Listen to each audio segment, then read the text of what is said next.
এই পুলসিরাতটাও আপনার জাহান্নামের উপরে আল্লাহ স্থাপন করেছেন। 10 বছর আপনার উঠা, 10 বছর চলা, 10 বছর নামা, এরকম রাস্তা হচ্ছে পুলসিরাত।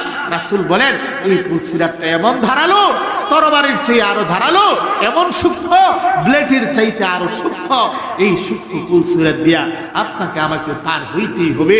ও দোস্ত, ও বন্ধু, জান্নাতে যদি যাইতে হয় তাহলে এই পুলসিরাতের উপর দিয়েই যাইতে হবে। শুধু একটা বান্দা জান্নাতে যাইতে হলে পুলসিরাত ছাড়া যাইতে পারবে না। প্রত্যেকটা মানুষকে এই পুলসিরাত অতিক্রম করতে হবে। জাহান্নামের উপরে আল্লাহ তাআলা এই পুলসিরাত রাখছেন। ওই পুলসিরাতের নিচে জাহান্নামের তীব্রতর আগুন, জাহান্নামের আগুন ধাক ধাক করে জ্বলতেছে, জাহান্নামের আগুন ধাউ ধাউ করে জ্বলতেছে। অদুষ্ট, অবন্ধু, চিন্তা করে দেখো তখনকার পরিস্থিতি কি হবে। তখন মানুষ আপনার দুই অবস্থা থাকবে। মানুষ যদি নেককার হয়, আমলওয়ালা হয়, তার এক অবস্থা।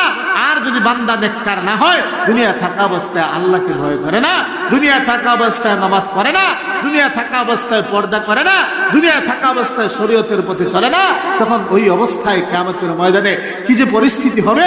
পুলসিরাতের মধ্যে যার যার আমল অনুযায়ী বান্দা পুলসিরাত পার হবে।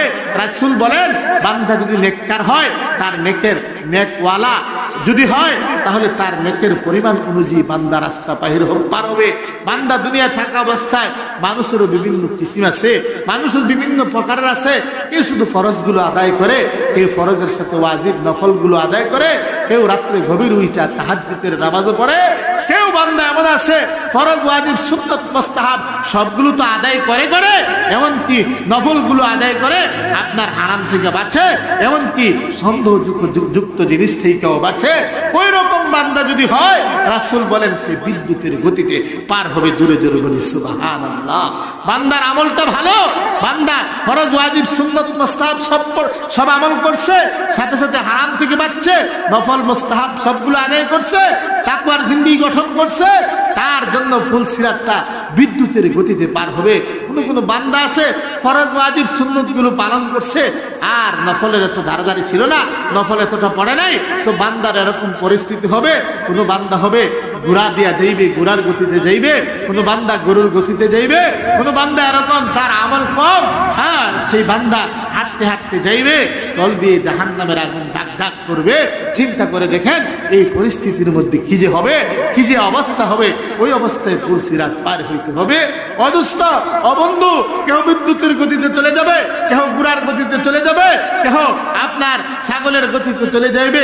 এক এক গতি তার আমল অনুযায়ী হইবে, আমল অনুযায়ী তার বান্দার গতি অনুযায়ী চইলা জান্নাতে যাইবে। এমনও বান্দা হবে কোনো রকম কষ্ট নষ্ট করে বান্দা আপনার পুলসিরাত পার হইবে, জান্নাতে যাইবে। অনেক বান্দা এরকম হবে জাহান্নাম তাকে নিচ থেকে টানতে থাকবে, জাহান্নামের আগুন ধাউ ধাউ করে টানতে থাকবে। বান্দার আমল ভালো না, বান্দা দুনিয়া থাকা অবস্থায় নামাজ পড়তো না, পর্দা পশিদায় চলতো না, শরীয়ত নিজেই চলতো না। তো এই বান্দার পরিস্থিতি এরকম হবে যে কিয়ামতের ময়দানে পুলসিরাতের মধ্যে তাকে জাহান্নামের আগুন টানতে টানতে জাহান্নামের মধ্যে ফেলে দিবে। নাউজুবিল্লাহ।